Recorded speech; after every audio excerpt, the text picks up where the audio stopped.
Hello అందరికీ, అందరూ ఎలా ఉన్నారు? నేను ఇక్కడైతే లంచ్ ఏమేమి చేశానో చూపిస్తానండి. అండ్ టిప్స్ కూడా.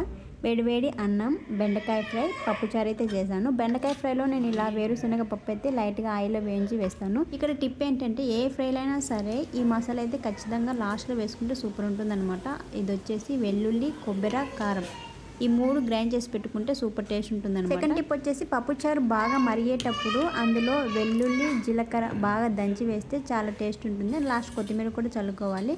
అండ్ ఫైనల్గా మజ్జిగ అయితే చేసేసాను అనమాట. యాక్చువల్గా ఈరోజు బజ్జీలు, పకోడ కూడా చేద్దాం అనుకున్నా, అంత టైం లేకుండే.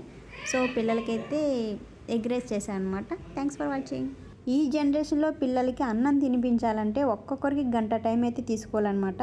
సో నా పిల్లలకు కూడా నేను కూడా అలాగే ఒక గంట ఒకరికి అలా పెడుతూ ఉండే. బట్ ఇప్పుడు చిన్నగా అలవాటు చేసేసాను అనమాట వాళ్ళకి. బట్ ఎవరొకరు భయం అయితే ఉండాలి ఇంట్లో. వీళ్ళకైతే వాళ్ళ నాన్న భయం అయితే ఉంది.